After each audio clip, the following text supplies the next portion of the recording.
Welcome everybody. My name is Kylie. Thank you so much for joining us today for another Earthing webinar. Today we have Clint here, of course, and we are also welcoming back our Vice President Jennifer to assist with the Q&A portion of today's webinar. Many of you already know Clint, but because today's webinar is also geared toward those that are brand new or newer to the concept of earthing, I'll start off by giving a bit of background about Clint and his discovery. Clint Ober is the CEO of Earth Effects Incorporated, a research and development company located in Palm Springs, California. He first learned of grounding when installing cable TV systems in Billings, Montana in the early 1960s. A decade later, he formed Telecrafter Corporation and built it into the largest provider of cable installation services in the United States. This company specialized in proper grounding of cable installations for safety and TV signal stability.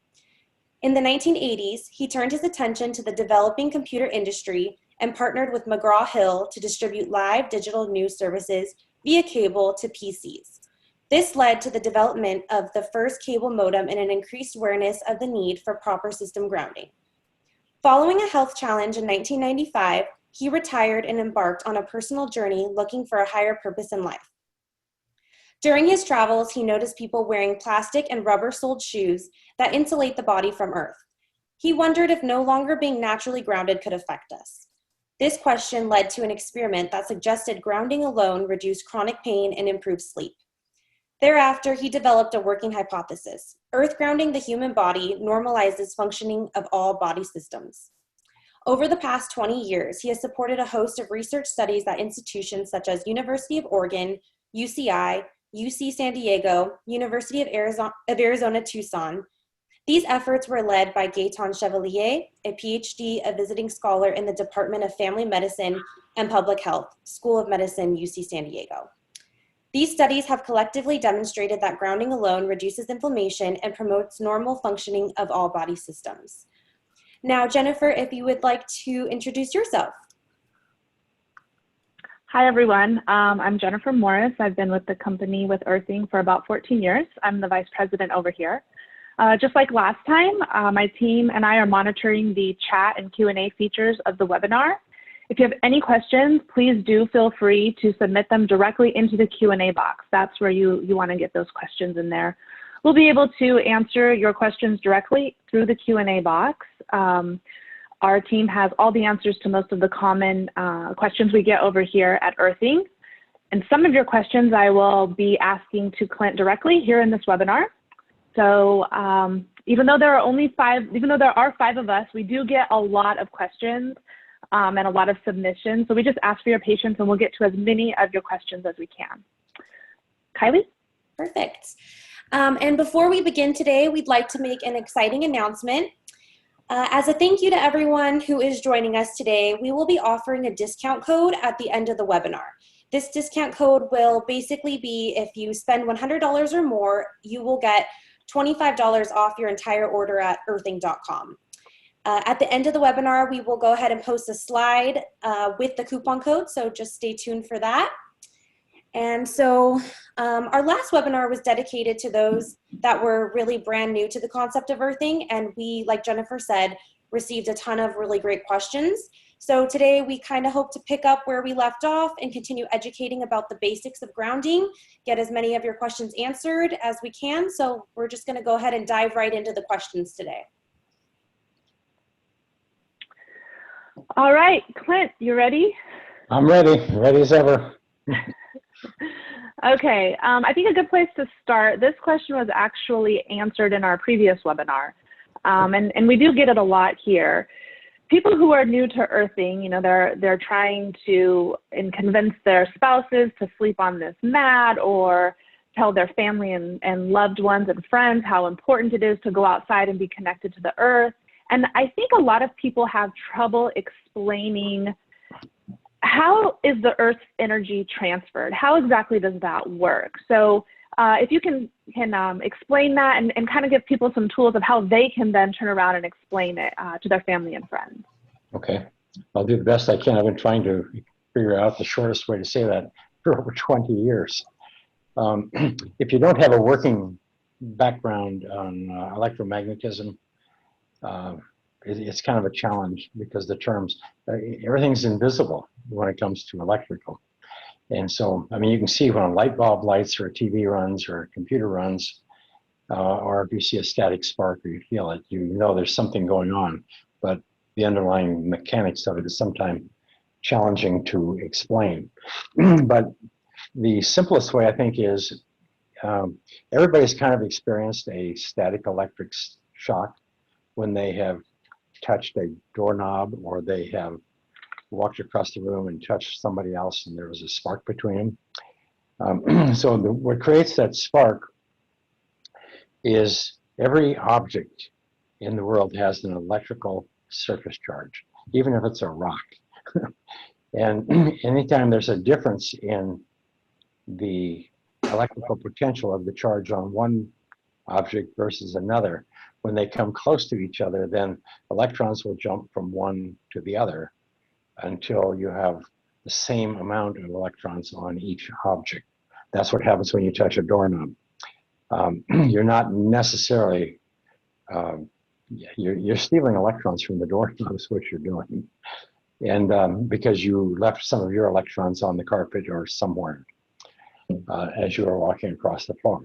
So basically, in the electrical world, whether it's your home outlets, your electrical outlets, or anything in the electrical world, we have to ground everything for two reasons. One is to maintain electrical stability, meaning to prevent charge, to prevent fire, to prevent an electrical event.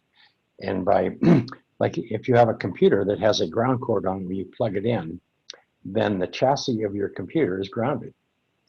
Your refrigerator has a ground cord, I mean a grounded plug, so when you plug it in, the chassis of that, the metal portion of that refrigerator is grounded. So the reason it's grounded is in case there is an electrical short inside the refrigerator or somewhere in the computer, whatever.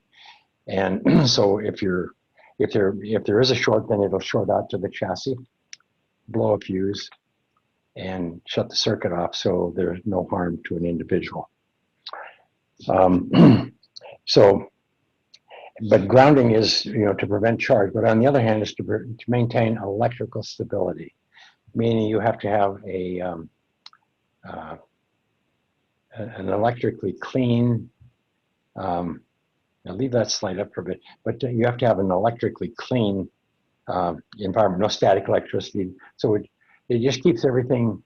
It reduces noise, it reduces static, and all of these things, so that you can send TV signals or data signals, or maintain the voltage, the proper voltages and everything. So you have to have a stable internal electrical environment. But most of all, the ground, the earth itself, as you can see in this little slide that's up here, if you look at the little blue dots, let's say those are electrons, but there's a sea of electrons laying on the surface of the earth. No matter where you go, in the ocean, top of the mountain, it does not matter. Or you can be on concrete anywhere, or barefoot, or wherever. But anytime you're in contact with the earth is what we call negatively charged. And the word negative here means there ain't going to be no charge. Because these little blue electrons are going to go and reduce it and prevent charge. So charge will create fire. Like we hear about some of the forest fires out here in California. An electrical event where electrical wire, the wind hit it and it shorted out to the earth and created fires and actually burned down a whole town last year. But so anyhow, the point of it is, when it comes to electricity, everything is electrically stable when you're grounded. You cannot have inflammation or charge. So in those slides that were just up, the first one is showing an individual who is standing barefoot on the earth. And that individual is what we would call grounded.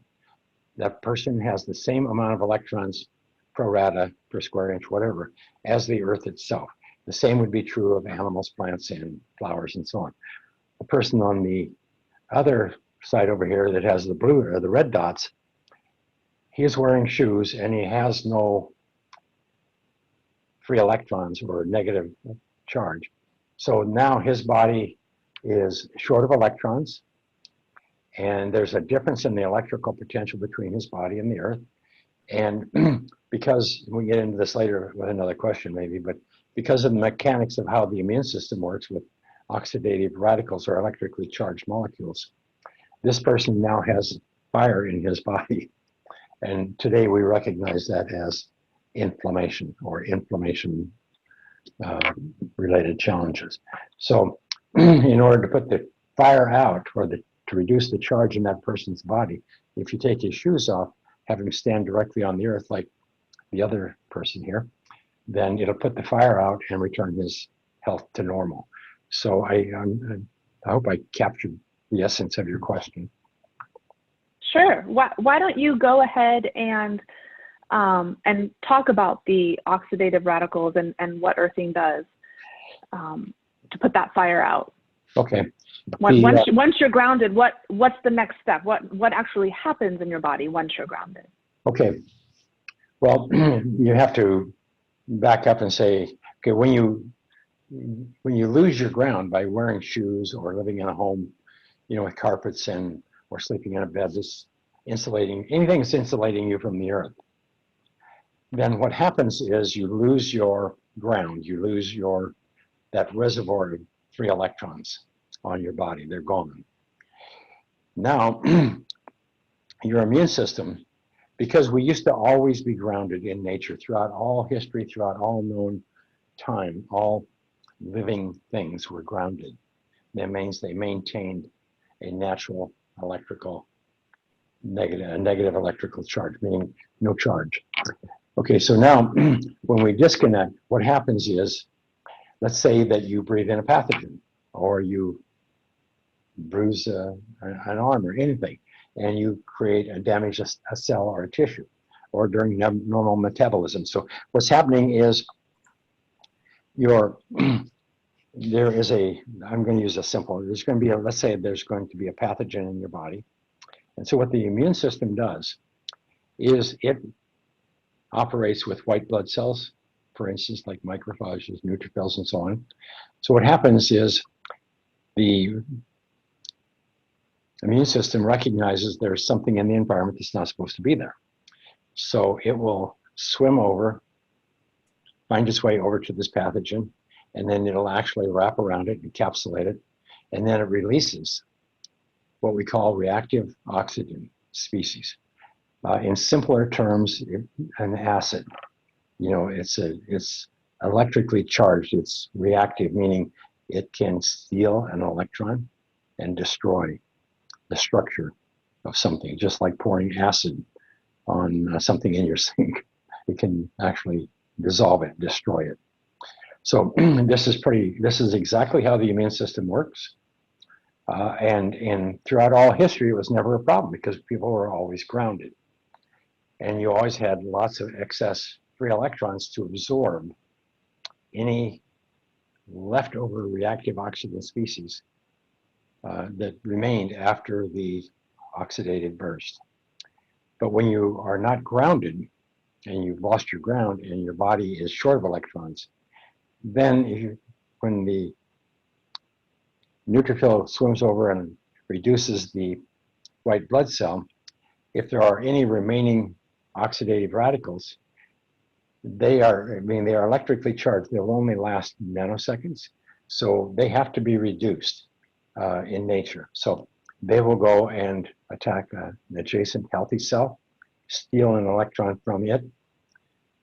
That cell screams out to the immune system, hey, something's still here getting me, sends another neutrophil, and it fixes that cell or clings it or destroys that cell because it's damaged.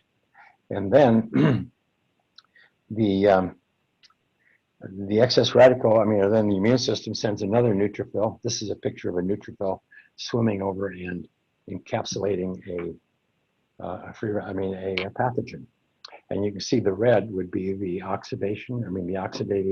the reactive oxygen. And so it's actually destroying the pathogen, burning it up like an acid.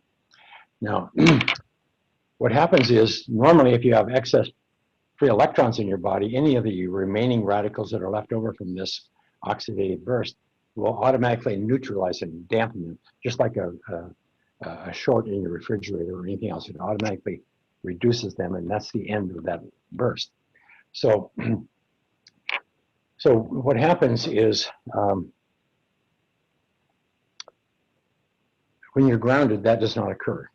When you lose your ground, then you build up what we call inflammation in the body. This is the body inflamed. These neutrophils are burning up pathogens, and when they're damaging, if there's no redox potential, then they'll damage an adjacent cell, and that's kind of what the fire is all about. An oxidative, you're burning log, you're burning a fire, so you're creating a inflammation or flame, fire in the body. And this goes on. It can be a very low-grade thing, it goes on for years, or it can be something that's hot and burning and flaring, like flaring arthritis, or flaring lupus, or flaring MS, or flaring anything.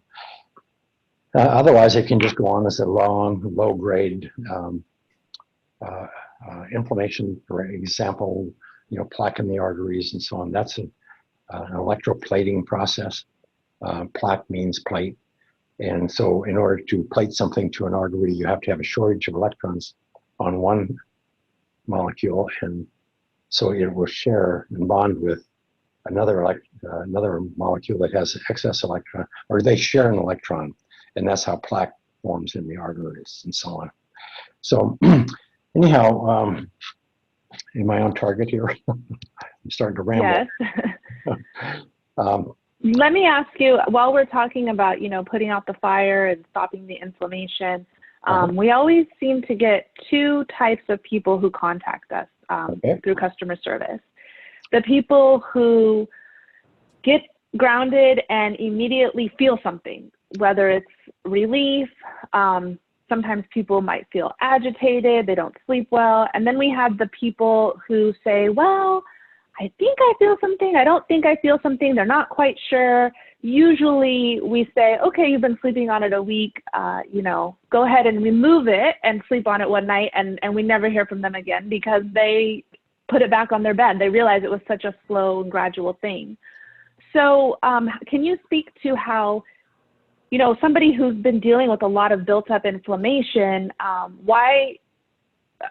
why would those people feel something so drastic, as opposed to someone who might be generally healthy and is using earthing to just continue better health?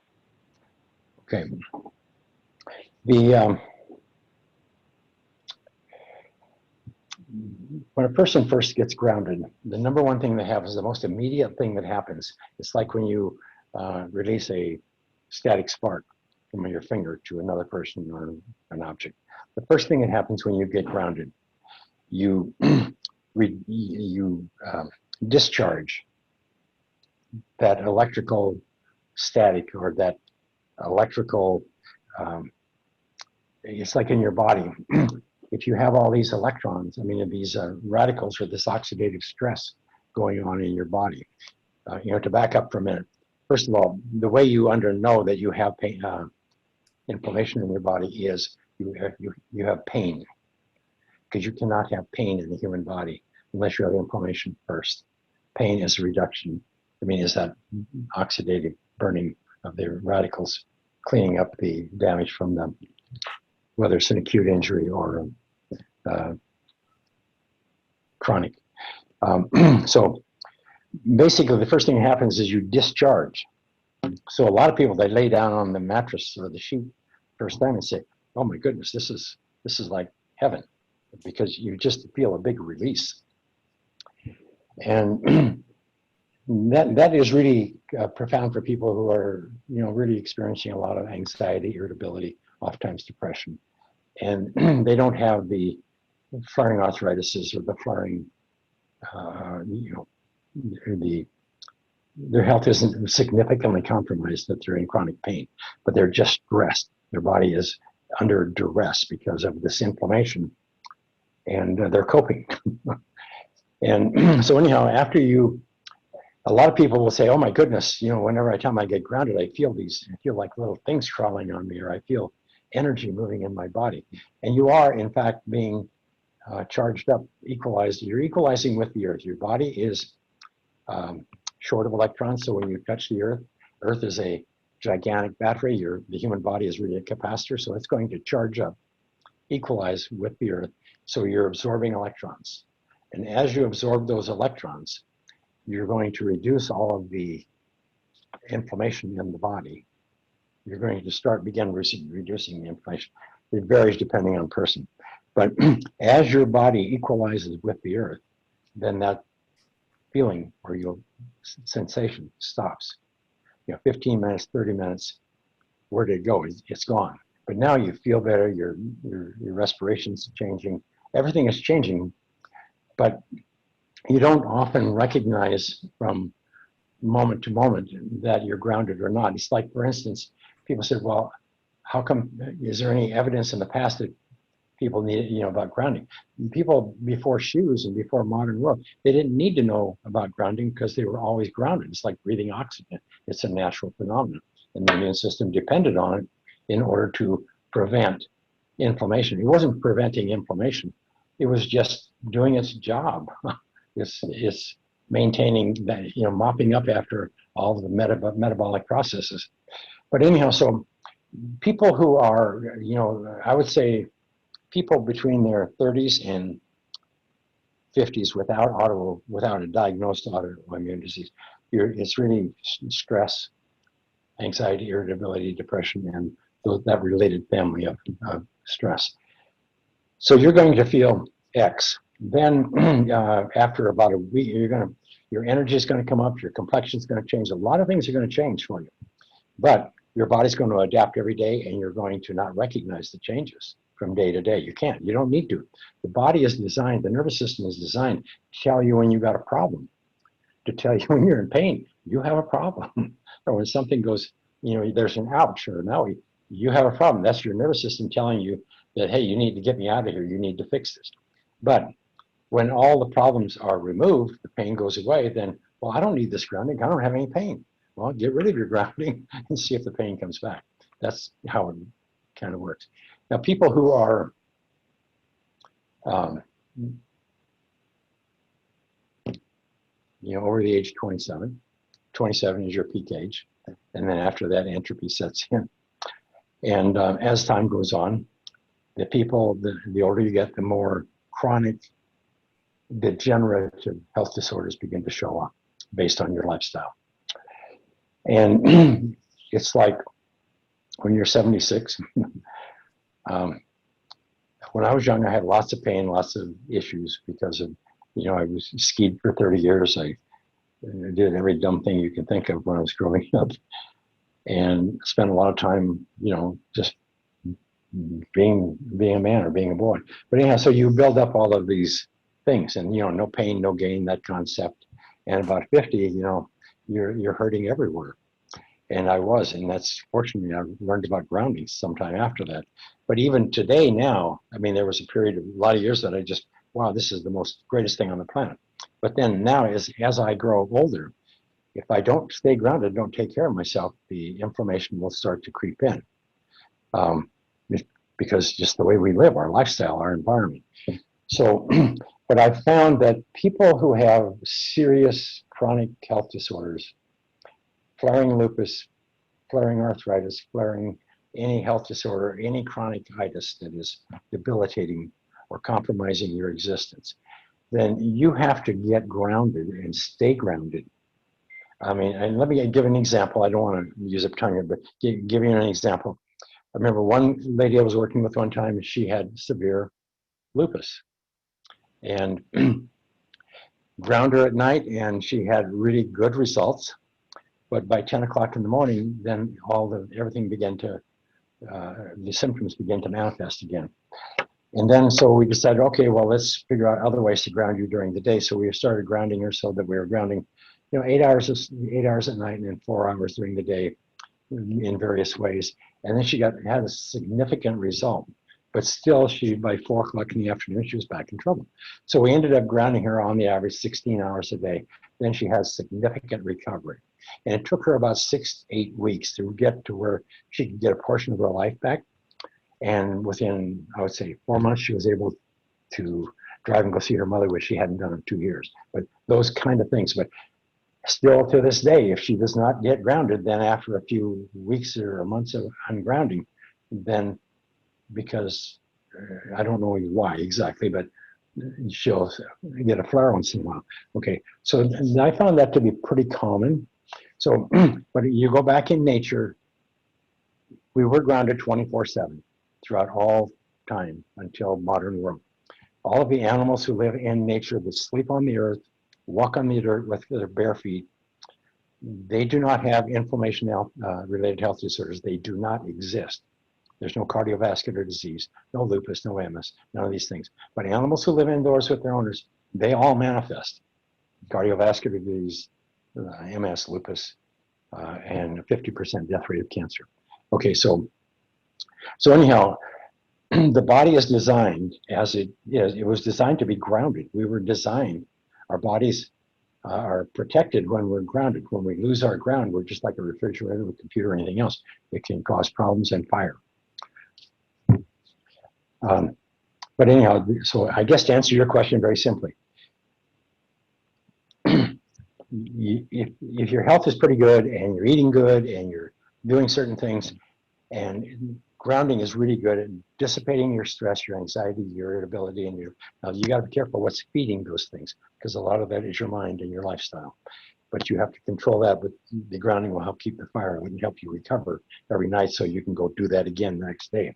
But as you get older, you want to spend more time grounded than not, to help the body maintain health. But all I can say, I'm grounded probably 90% of the time. It's hard to get me ungrounded unless I'm driving somewhere, and even then I'm, low grounded. But anyhow, so I hope I answered the question. Yeah. How would you recommend somebody who was very sensitive to changes in their environment? Some people are just very sensitive to any kind of change, like grounding, new medications, that kind of thing. How would you recommend somebody like that start grounding? First of all, you always have to go back and say, in nature, being grounded is the natural state. And in that state, you don't have inflammation and you don't have a lot of these emotional charges going on, or you dissipate charge. You dissipate fight or flight spikes, cortisol spikes. When you're grounded, you can experience this thing, but you dissipate the charge of the event out immediately and it goes away. Then life is normal. But when you're not grounded, then you store that up and it goes on. Bring me back home. I'm sorry. I get thinking like, oh. Yeah, a lot of people who are really sensitive, they're afraid to start grounding. They're afraid to try something new. They think it might throw their system off. Okay, yes, and it will throw their system off from where they're at. But if they want to return their body to normal, first of all, you got to ask yourself, like here, Mr. Shoes, Mr. Barefoot, you're charged. Anybody who is not grounded to the earth, their body is electrically charged. You have inflammation in your body. It's a physical phenomena. It's not something, well, I have it or I don't have it. If you are not grounded to the earth, if you are not a grounded human being, then you are suffering from one level or another of inflammation. And as you extend that over your life, the longer you go ungrounded, the more problems are going to show up in your life, like arthritis and so on and so on and so on. So anytime somebody is sensitive to being grounded, that means their nervous system is,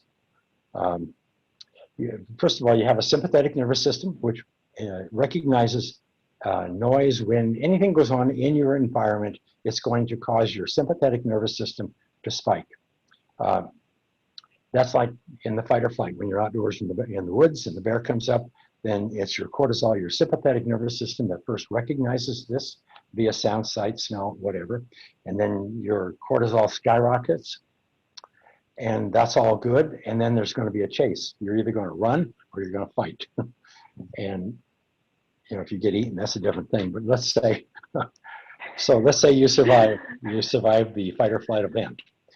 Then you ground out the stress of it and everything is good. But every time you have a spike, your parasympathetic system momentarily releases, hormones and chemicals to help you balance or cope. I mean, it gives you a few seconds so that you can determine, is this a fight or is this a flight?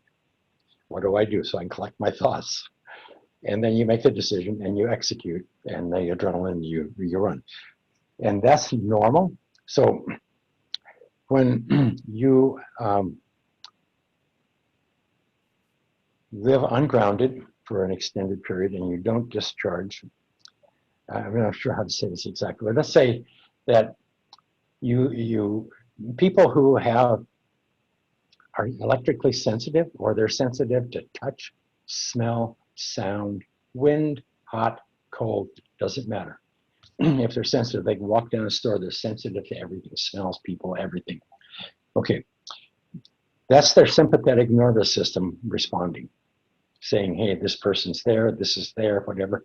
And over here, the parasympathetic, because they're ungrounded, they're in a chronically elevated sympathetic state because of the anxiety and irritability that's been built up from not being able to discharge the fight or flight. So what happens is the parasympathetic, which releases hormones and molecules to dampen the immune response, the sympathetic response, the adrenals become exhausted. Then all of a sudden now the sympathetic system doesn't have that resource that dampens and calms that response. So now let's say that somebody is electrically sensitive, they walk into a room and there's a perfume. The first thing that happens is the sympathetic recognizes it and it responds. But there's no adrenal support left. So now if it goes on too long, then it'll trigger an allergenic response. Let's say that noise, sound, I mean, all these things, but for instance, like a lot of people like to talk about the electric fields. So now you're in an environment, 99% of people, electric fields, they don't bother them. The people who are bothered by electric fields are people who have exhausted adrenals. Their adrenals are non-functioning, they're burned out. So all I'm trying to do is get to the point here. The problem, the sensitivity is not from grounding. The problem is because you have the exhausted adrenals. So now, let's say you get grounded. The first thing that's going to happen is you have inflammation in your body, so it's going to start putting out the inflammation. And in that process, you can feel the electrons coming into your body, like charging a little miniature battery. The earth is charging your battery, charging you. And slowly it's going to reduce the inflammation in your body. And then the body, once that fire is dampened or is reduced, then the immune system no longer has to spend its energy and time fighting the fire that it is creating by not having the redox potential to prevent the fire. So the immune system now can go to work and start repairing things. And over a period of days, weeks, and months, the adrenals will restore and return to normal. The thyroid will return to normal. Everything returns to normal. If you can get grounded and stay grounded, it's sufficient. But if you only get grounded for an hour and then you go out and spend 8 hours fighting, well, it's not going to work. Dampen it. There's a cumulative effect. But what am I trying to say here? Bring me home. I think you've answered the question well. Okay. Speaking of going outside, is there a difference between using one of our products, a grounding product, as opposed to going outside and connecting to the earth? Are they comparable? Well, yeah, they're identical. That's why we try to do the ground. First of all, they're identical in function. You're going to connect to the earth. The earth is negatively charged, and your body is going to end up with the same amount of electrons per atom as the earth itself does. So that's going to prevent inflammation in your body. The only difference that can occur sometimes is, first of all, the electrical ground in your home is 8, 10, 12 feet in the earth. That is a solid, rock solid ground. it's as good as it gets.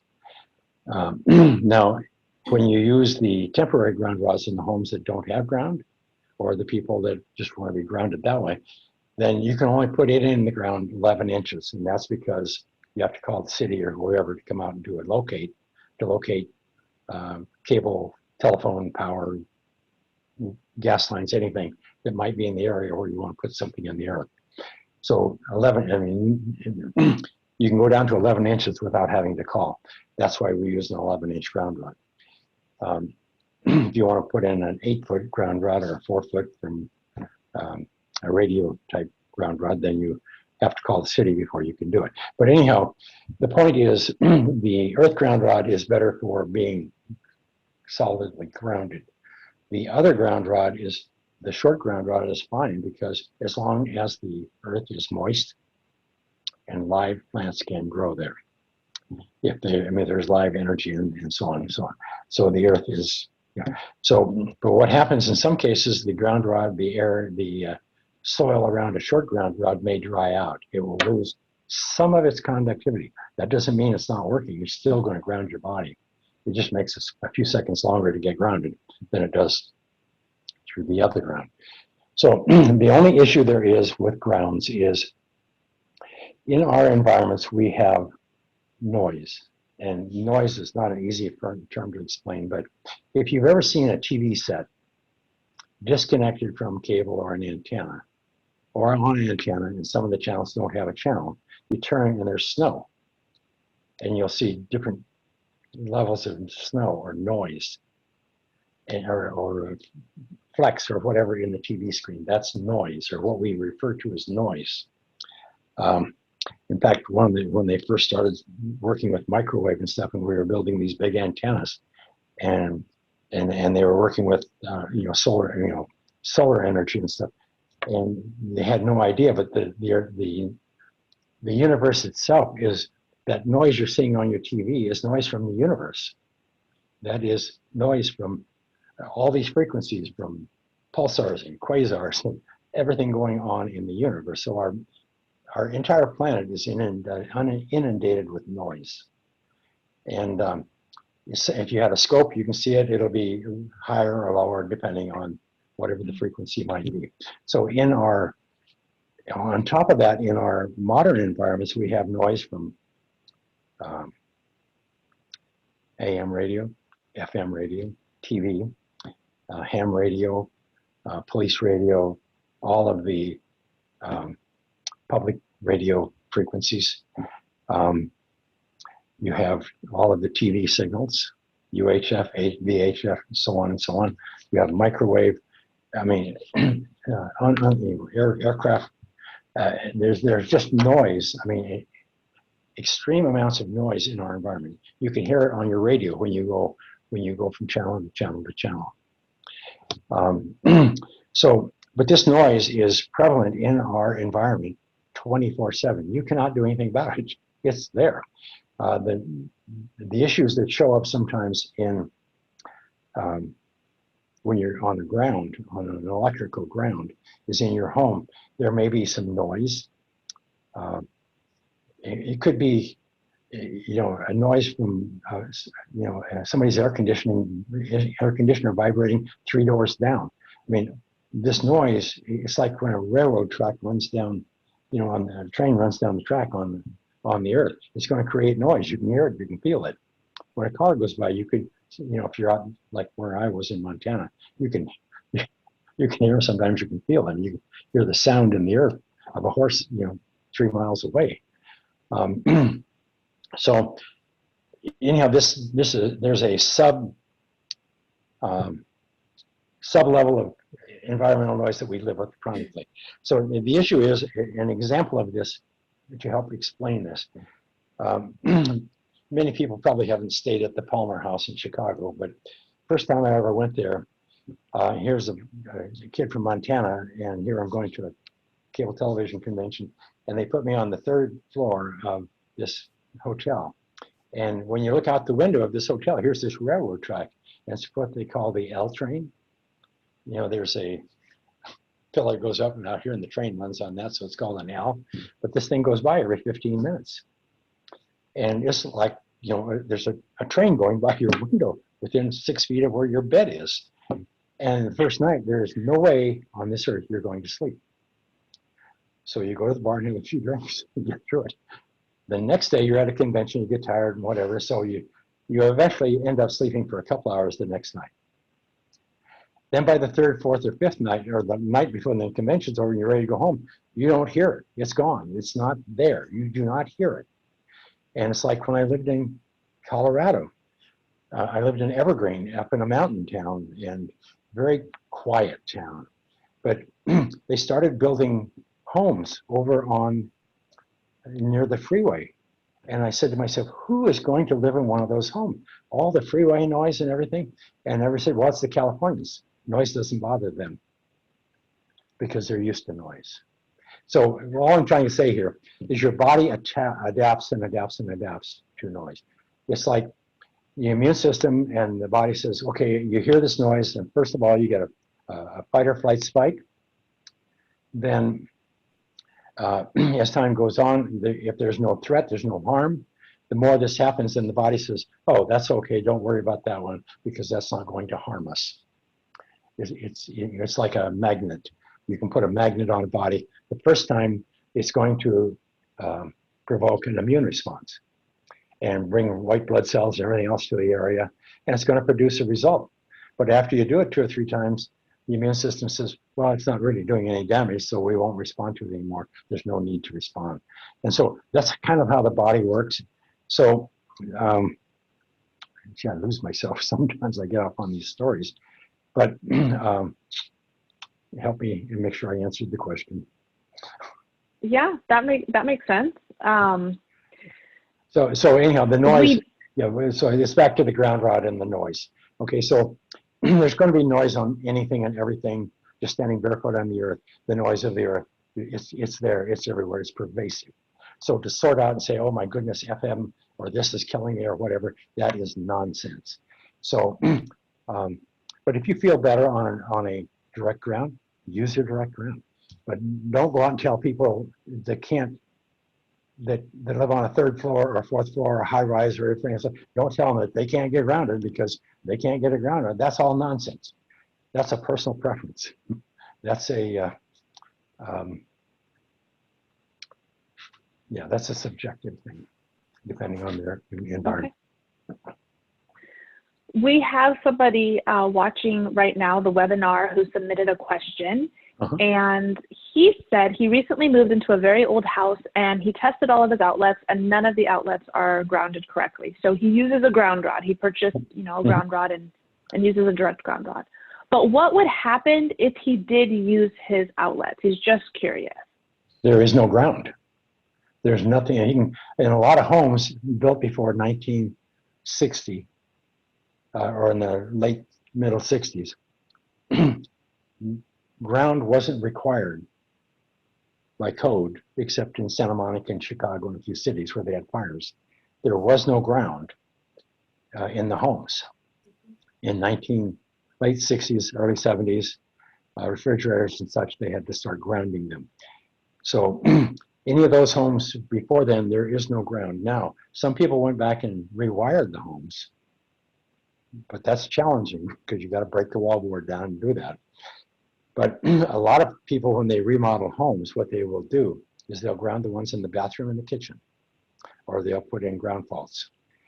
And with no ground, it's just if there's a difference, then they'll shut the circuit off. But a lot of people will, the reason we give an outlet checker with every outlet, every product we send out, is because somebody buys a product, somebody went through the house and put in upgraded outlets. But because there is no ground wire in there to connect to the ground, the ground is dead. I mean, there is no ground. So it looks like it's grounded. So if you plug it in and the red light comes on, that means there's no ground. You can't use it. So you have no alternative. You have to call an electrician and have them come and drill a hole, run a wire to that outlet and put a ground rod outside the home near that outlet. And they'll put an orange cover on it so that everybody knows it's a grounded outlet versus the other outlets.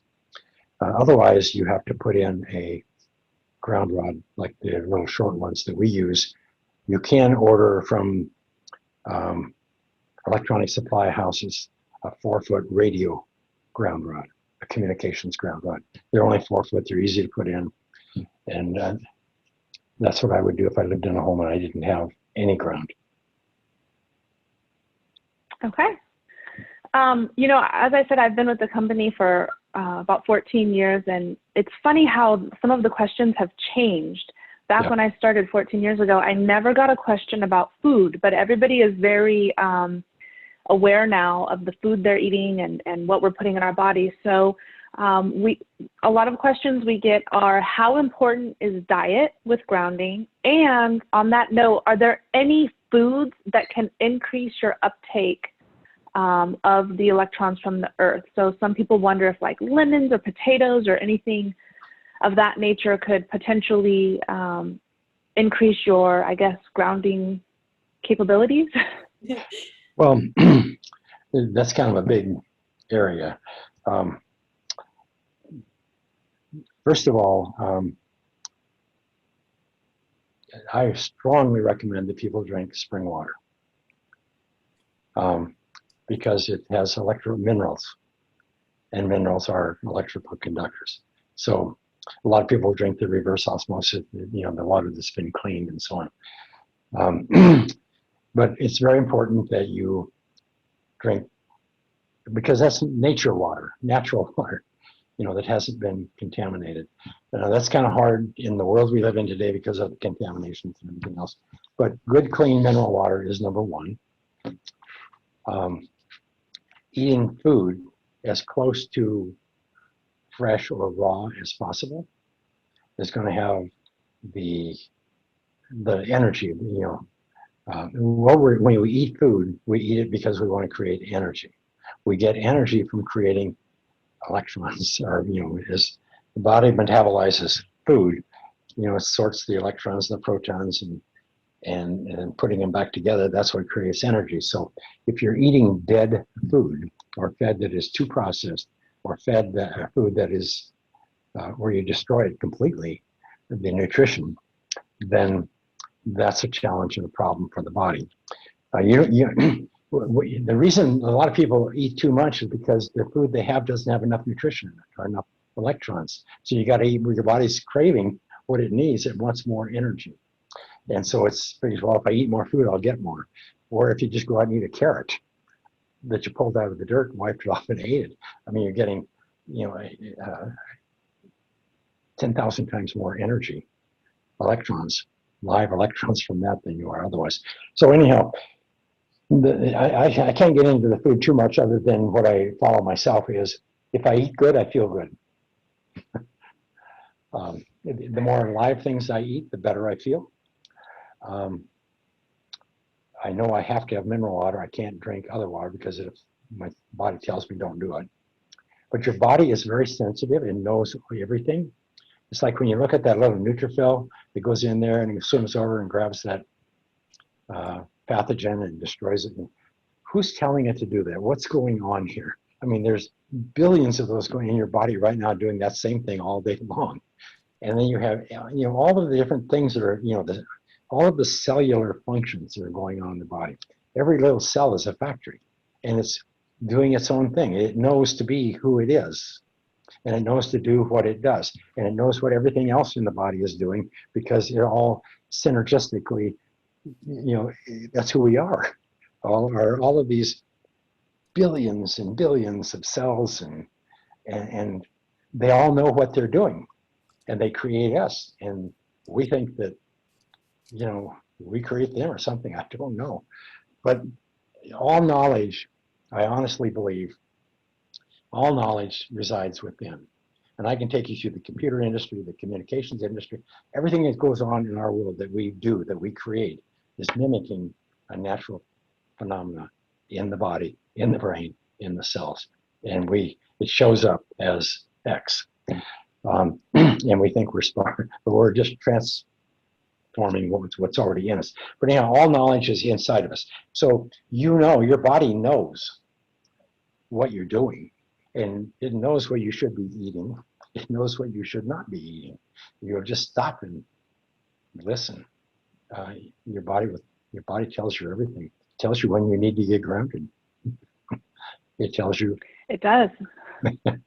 Those symptoms we experience sometimes, that's our body trying to talk to us, that's for sure. Yeah. Here's a very cool slide here. We've replicated this several times, and we do it with a lot of the schools, and we used to give this kit out to all the schools.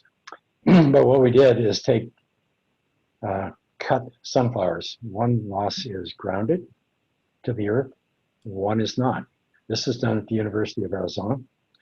And all we did is put a ground rod or ground wire in the grounded one and not in the other. They were same age sunflowers bought from the same place down there that grows in. And you can see here's day 1, day 2, day 3. Like the body the sunflower needs electrons. It needs when you cut the electrons off, then it dies. And so that's what food is all about. Ground is electrical energy. These electrons, that's what you're eating in the first place, is electrons. And so this is an example. This is the average person on Monday and Friday, okay? So it's really, I can't put it in words how important it is to get grounded, stay grounded, and eat live things. Eat things that are energetically viable for the body, that are contributing to energy. Very good. I don't know if I did a good job there, but. Yes. We have another question from a viewer that's just posted this live. And remember to submit your questions in the Q&A box. That's where we can see them. That's where we can answer them or get them to me so that I can ask Clint directly. Mm-hmm. So this viewer says, I have an autoimmune disorder. I started grounding a month ago and I was sleeping like a log, which I wasn't before.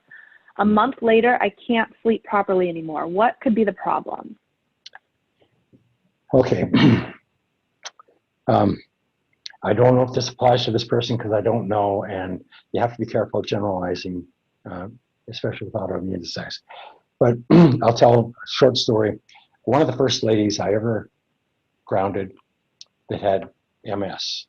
It was pretty severe, and she couldn't sleep. Lots of pain, lots of fear, lots of things, and she was maybe 35, 40 in that range, somewhere in that window. And so I grounded her, and she got pain relief immediately from grounding. And then she, certain other benefits. But anyhow, in the process of setting her up that first time, I asked her, I said, how do you, you're 35, have you had MS your whole life? No. I developed MS, a year and a half, 2 years ago. And I said, do you know what caused it? And she said, no, I don't. It just came on. And she said, I think I inherited it. And then I was talking to her husband, getting everything set up for her in her bed and everything. And then all of a sudden she said, oh my goodness, that's when my son died. And she, was challenging. It was interesting to listen to that. But anyhow, then as time went on, I got in the habit, especially with lupus, MS, and a couple others. Every time I would ground them, I would ask them, if you don't mind, can you tell me, have you always had this? Were you born with it? And they always say no. And then I say, okay, how long have you had it? And then they always have, with lupus MS, it's usually, a couple, 3 or 4 years before it manifests. Usually it's fibromyalgia, it's whatever. It's some number of precursors before it actually goes into full MS and lupus and so on. And I've heard this story many, many times where a person gets grounded and they start sleeping better, and a lot of the inflammation is less. But with MS, there's a lot of damage that has been done, and there's a 3 to 5 year healing experience, for the myelin sheath to recover, for various things to happen. And that's a long, slow process. The problem with a lot of it is when you, as soon as most people who benefit from grounding during the first month, with the thing, they're doing things too early. They're too active sometimes. They get up and now it's time to go dancing when they've had a lot of damage, and it's going to take a long time for that to recover. A lot of things, you can stop the fire. It's like I've told a lot of people, and it's a fact, I know it is, I can put a patch on their hand. I can take any woman or anybody who has flaring MS, arthritis, I don't care what it is. You put this on their hand and just leave it there, then all of a sudden the pain subsides. The pain stops. The inflammation stops. And then I say, you no longer have MS. What you have now is you have years of damage that you have to deal with. So what you have to do is, if you have any pain or any fire comes back up, then you got to patch and keep the fire out. If you do not keep the fire out, then you can't heal and recover. So that's one piece of it. Maybe applicable here or not, I don't know. But it's hard to stay home sometimes when you think you can get out there and go. And you want to, and you have to sometimes for money, lifestyle, and so on. But then there's another piece to it. You have to ask, what caused the MS in the first place? What caused the lupus? What caused these health disorders? And the more I was exposed to all of this, I learned, and fibromyalgia and so on. And I can get myself in trouble. Fortunately, nobody can find me right now and hit me. But it starts up here. I ask every single person every time, and I let them tell their own story. But it's always a story of loss. Never ask them what they lost, but ask them what happened, and then all of a sudden they get into a story of loss. I lost my house in 2008. I lost my husband in 2010. I have an autistic child. My husband left. I did this. I did that. My mom died. My brother died. My son died. Some great loss. And they went into a sympathetic state, meaning stress, fight or flight. And so the cortisol started to run, exhausted the adrenals. The more the adrenals became exhausted, then there's nothing to dampen that. And then so the anxiety, the irritability continually increases. Then all of a sudden the pain starts coming up, and then the depression sets in. And then it's just that anger and that stuff inside that feeds the cortisol, that's feeding the fire, that's feeding the inflammation, that's feeding the disease. So it's like, now again, this may not be everybody we're talking to. This is my experience over 20 years grounding a few thousand of these ladies. And I have never grounded any men with lupus or MS, even though there are some. But it's primarily the women who show up, and it's the rheumatologists. They say, you take care of them. Nothing I can do for them. And so anyhow, the first thing you need to do is, if you've gotten grounded and you're sleeping good, your energy came back, and now all of a sudden you're not sleeping. There's only one reason you're not sleeping, and that's because your cortisol is elevated. You're thinking about something, you're worrying about something, you're mad at somebody or something that went on in your life, or something, you're living in some story that you need to step out of. It's like, I get in a lot of trouble, and it's not easy for people, and I know that, and I really respect that. But it's like, I ran into one lady with MS, and she developed it after they bought this nice new home, and back in 2007, 2008, back in there. And then all of a sudden, everything went to hell in the handbasket, and she's trying to hang on to this home. And in the process, she developed MS because of all the stress and because of all of the horror that went on with trying to maintain that home, because that was such a big thing. And I said, you have to make a decision here. You let this house go, or you're going to die. And it's not a joke.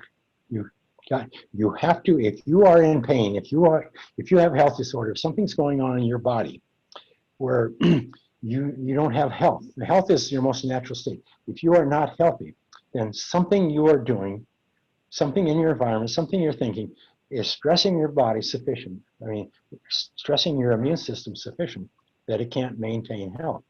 So you have to change your story. You have to stop.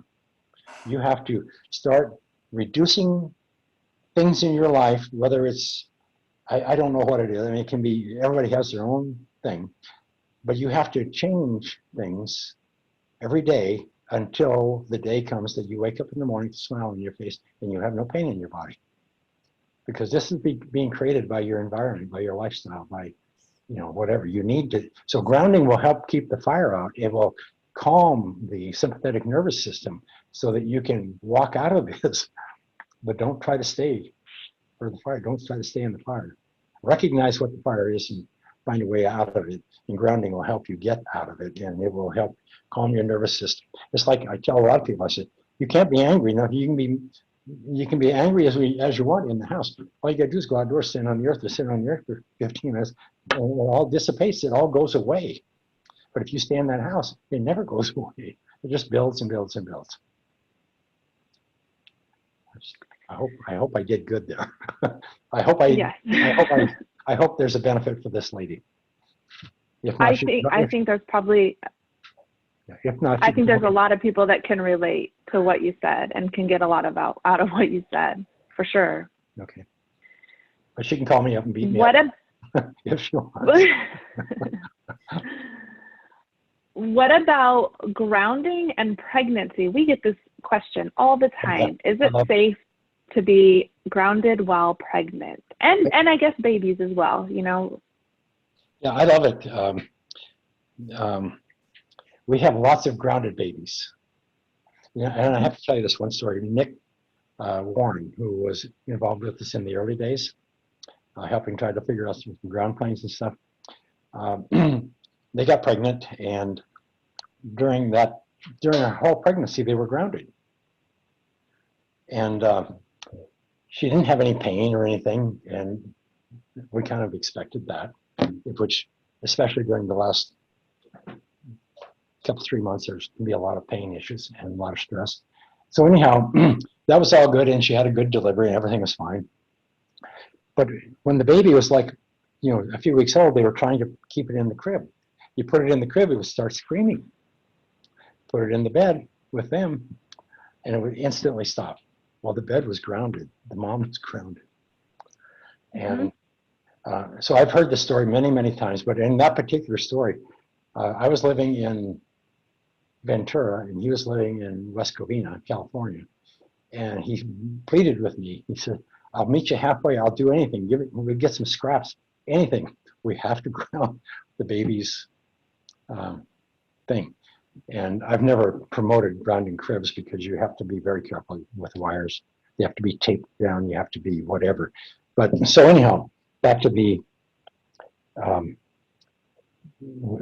can name a dozen or dozens of grounded children. I can help you with them. Grounded, they've been grounded their entire lives. So definitely safe. But definitely encourage it. But to help out a little bit here, think of the animals in the wild. Think of all of our progenitors. Everybody was always grounded. I mean, you don't have a lot of the things that go on with delivery in the natural environment. Or, it's like, but anyhow, so the main thing is there is certainly no problem for the child to be grounded.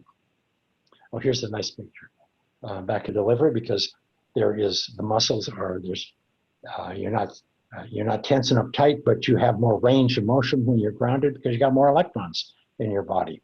It's like when you see the blood is all separates and pushes itself out. When your body's grounded, then every cell in your body is more negatively charged on the surface. So now it has an electro repulsion, so it's easier to get up, and you can swing a golf club smoother and further. You can lift more weight. You can do all these things. So, but anyhow, so yes, it's safe and it's 100% natural, no side effects. The side effects are you're not going to have any of the problems that go with it. Where we grounded 28 babies at the Hershey Clinic in Hershey, Pennsylvania, with the University of Pennsylvania, where these are preemies, premature babies that suffering from the colic and all of the health disorders that go. A lot of questions today about that. People are excited about the new products coming out. Okay, well, we would have had the flip-flops out, but with COVID and everything, there's been a lot of challenges to get anything done. We've been working with people in Brazil, Guatemala, and Taiwan, and everything is just challenging right now to get done. But our goal is to have them no later than like April, of next year. If I can get them faster, we will. But that's kind of our target right now, not because of ours, it's because of what's going on out there in the world. Because every country has, in the manufacturing, COVID, is affecting a lot of the workforce, a lot of the the pipeline materials and so on. So that one is coming along. It's a very important one, but people can go barefoot until then. The dog bed, we should have that. You probably know better than I do when that's going to be available. I would say that we'll have the inventory start to come in and be available by Christmas, maybe January at the latest. Yes, yeah, I'm hoping to have that inventory starting to come in November-ish. But again, things are often delayed with the shipping, the ports, all of that. So I would say for sure by the first of the year, but hopefully by the holidays for sure. Yeah, and so we're going to have, and what those are, they are 4-inch deep with a nice comfortable core, and they're 100% conductive, the full surface, and it's the nice new thin conductive like the pillowcases, except it won't have the holes. And what's neat about them is they're very comfortable for the dog. And we know that animals love the grounding because of the mats and the beds and so on. But the animals, first of all, what's really nice about this dog bed is you don't have to take it apart and wash it. All you gotta do is wipe it down because it's waterproof material, but it's all grounded. It's nice and comfortable, clean and cool. And it's a nice thin material. And so anyhow, you can just wipe it down with a damp rag and it'll last forever, it should. We have not found the dogs to dig in it like they do dig in a lot of the dog beds. The reason they dig, a lot of them, is because of the static electricity. And if you watch animals in the wild, they always go out and paw and lay down where they paw because they're trying to get good ground. So they don't have to dig, they've already got the ground. So that's part of it. But I think you're gonna like these, but the main thing is these, all dogs suffer from the same healthy pets, that's important to all of us. Yep. What is the importance of grounding for someone who maybe travels? I know travel's really been stunted right now around the world, but for somebody who's traveling to a different time zone, as well as people who are shift workers, maybe they work at night or they work a split shift, their sleeping hours are always off. How important is it to be grounded, and how can they benefit from that?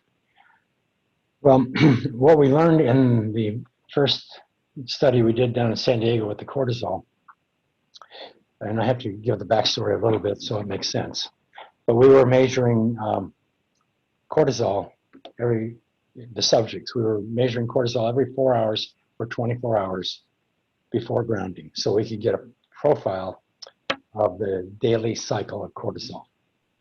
And it rises at 4 a.m., skyrockets up to about 6 a.m., and then it depletes all the way to midnight.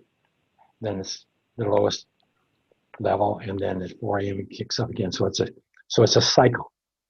And the cortisol getting you up in the morning, it starts at 4 a.m., it starts to build and build and build. But what gets you up in New York, their cortisol was 3 hours different than the San Diego group. And it was really puzzling. And then until we experimented. But so what we found was that the Earth, as the Earth turns, You are on the Earth and the Earth is turning. So you're traveling with the Earth. The sun is out there, it's staying constant. So as the photons, electrons, everything, as radiation hits the Earth, it heats up the Earth, energizes the electrons on the Earth, wherever the sun is hitting the Earth. Now, when the sun hits the Earth, what it does is and energizes the surface of the Earth. What it does is it creates 4 huge eddies. If you can imagine the surface of the Earth, and then there's 4 eddies, like in the ocean or water. They're going round in circles, but those are electrons that have been excited, and they're moving around. And so you have an elevated. The Earth's electric field is elevated to its highest level at noon. And then around 2 o'clock, these eddies have a quiet time in the center.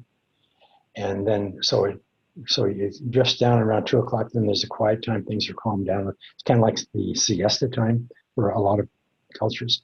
And then at 4 o'clock, it kicks back up because it's running in a circle and we're traveling with the Earth and we're going in and out of these circles. Now, when we get to midnight, on the dark side of the Earth, there's very low, if any, amplitude to the Earth's electric field. So it's called the quiet time. So the body calms down, everything's quiet. So at 4 a.m., what happens? At 4 a.m., the edge of the eddy from the sun, it's 2 o'clock somewhere, and some number of hours behind it. So it's causing noise in the amplitude of the Earth. The amplitude of the Earth's electric field is starting to increase. As that happens, it cues the body, signals the body that you're going to have to get up in a few hours, so you need to get your cortisol up, because there's no light, there's no noise, there's nothing else in the environment. The only thing that could be cueing the cortisol was the change in the amplitude of Earth's electric field. Because the ladies in New York, they were 3 hours off. The reason they were 3 hours is because they were cued to New York time. Now, as soon as we grounded those ladies for 15 minutes, then their cortisol normalized to San Diego time. So if you travel and you have jet lag, or you get that irritability and anxiety and haywire thinking, then all you have to do is go outdoors, stand barefoot on the Earth for 15 minutes, and your body will resync to Earth cortisol time. It'll resync your cortisol to Earth time. Then you don't have the jet lag or the acid running through your veins, the cortisol running through your veins at the wrong hour. So yeah, it's very important. We have a lot of Right. Another question we had has to do with all of the electronic equipment we have in our homes, Wi-Fi, phone, microwaves, etc. Do these interfere with grounding? Does grounding help? How does grounding relate to these types of, like you touched on earlier, noise that we have in our environment? What about specifically household noise from these devices? Well, it's the same thing. How many, 90% of the people or more are not electrically sensitive. They couldn't sense a Wi-Fi or a spike from a refrigerator. They couldn't sense anything because their adrenals are working. Their parasympathetic is fine. The sympathetic is the same for everybody on the planet. If there is noise in the environment, it will. I want to back up for a second and go back to the bear in the woods. Your fight or flight system is about the bear in the woods. I mean, if you are in the woods, and I've experienced this myself, if you're in the woods and all of a sudden the hair on your arm comes up. So if there's a bear in the woods, you can feel him, you can't smell him, you can't see him, you can't hear him, but you can feel him because your hair is antenna. And if there's no noise out there, so your body operates more like an antenna. So now, then your cortisol spikes, and that's when you make the decision. You become very aware, acutely aware. Where is there a bear? Where is he? And do I run or do I try to scare him off or whatever? And so then, um, but again, it's the sympathetic that calmed down that allowed you to make that decision. And if you didn't have that, I mean, but anyhow, so that's what's happening here. So now when we live in a home and we exhaust our adrenals because we have 1,000 coyotes or 1,000 bears in the woods, the kids screaming, everything goes on in our lives from day to day. We're chronically uh, uh, uh, spiking our cortisol, our fight or flight, triggering our fight or flight. And that's what's exhausting our adrenals. So people who are electrically sensitive or to these devices, they're not going to harm you. They're not going to cause cancer. They're not going to do all these things. That's all nonsense. What they are going to do is they are going to elevate your sympathetic nervous system and exhaust your adrenals. And because you don't discharge any of this, you don't get grounded, you don't ground it out. If you don't ground it out, then this thing is going to be cumulative. So, so are they harming you? No. What they're harming, if you don't ground, the problem is not all of this environmental stuff, because you can't change it. You cannot turn the power off in your house, turn the phone off and unplug it, turn everything. You could, but you're not going to. You're not going to take the computers and the cell phones away from the kids. You're not going to get rid of the TVs. You're not going to change because we live in a culture that forces this around us. So what you have to do, if you are electrically sensitive, what it means is you're not grounded, because if you're grounded, you can't be electrically sensitive, because the majority of the population out here are not electrically sensitive. That's because they get incidentally, accidentally, they get grounded. Guys go out and play golf. They, mechanics, or they touch metal, earth, ground. Women are, the majority of the people who have autoimmune disease, who inflammation, and it's because they never touch the earth. They're indoors too much. They work in offices. They have plastic chairs, plastic this, plastic everywhere. They get up in the morning and they're on carpets. They're taking care of all of the stuff that goes on, and then they're running here and running there, and they're never grounded. They never get time to ground out the stress of the bear or the coyote. So they are electrically sensitive. Now, so yes, they are sensitive to these things possibly. So you can unplug your Wi-Fi, you can unplug everything and do everything, and there's nothing wrong with that. In fact, I used to do it myself all the time. But that's not going to solve your problem. Your problem, you're exhausted. Your adrenals are exhausted. That's just a signal that your adrenals are in trouble. You need to fix your adrenals. So what can I do to fix my adrenals? I have to reduce the amount of inflammation in my body via grounding, barefoot outdoors, or however you want to do it, or ground yourself during sleep, whatever. But you've got to reduce that inflammation so your body can recover and heal and restore your adrenals, and then so everything can function the way it's supposed to function. The body's, we look at everything backwards. Something out there is causing me to be causing this problem. No, it's most of the time when you go to the doctor, sometimes you think it's this, but the doctor says, well, it's that. And you say, wow, that's interesting.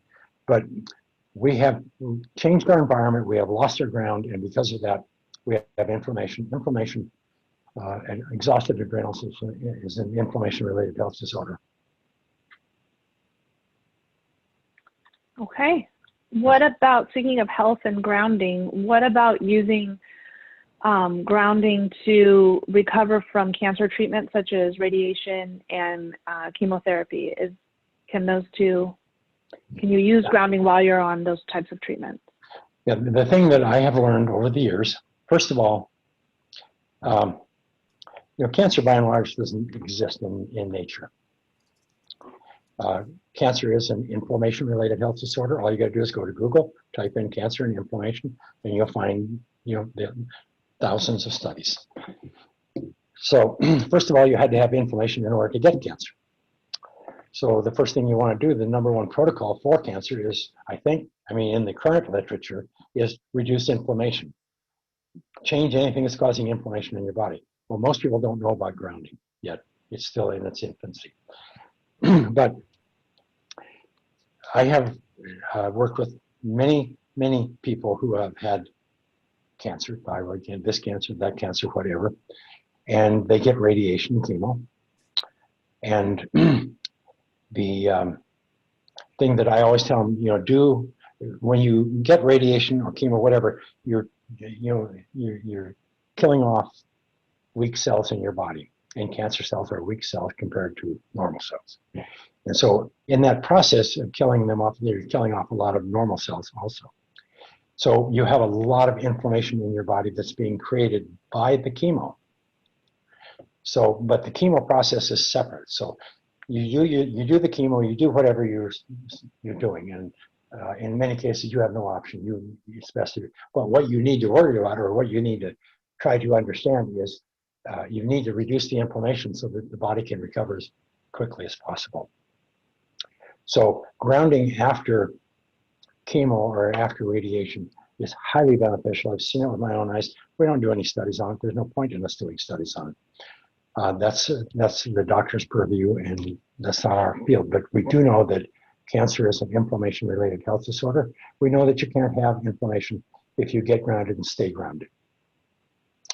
So if you have inflammation, you got to get grounded. So chemo creates inflammation. So it'll help reduce the inflammation, so the chemo can have its effect, and then your body can get back, your immune system can get back to work restoring the body. So, but talk to your doctor if you're doing any of this stuff. I mean, I'm not going to play doc. I'm just telling you 20 years of observation. Anything I'm telling anybody out here, I'm not a doctor,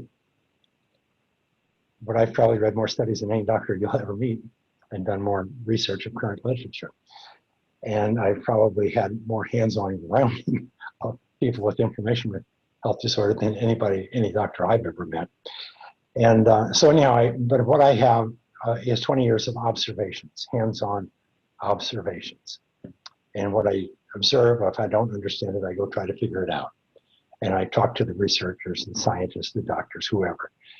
And so I have what you call cowboy logic.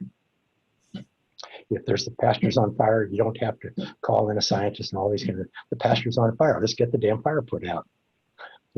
Let's protect the cows, whatever it is, So, but anyhow, so it's really simple. Grounding is about reducing inflammation. It's about preventing fire and reducing inflammation. So I would highly recognize or recommend anybody that's going through any of these things, if you can't do anything else, at least go outdoors and spend 30 minutes twice a day grounded immediately after. There's many very high profile people that have followed this protocol with great success that are still alive today from their cancers. Very good. I know we touched on this next question the last webinar, but it comes up so often and it is so important. I'm going to bring it up again. This person says, my dad is on blood thinners for heart arrhythmia. Yep. How could grounding affect him? Okay.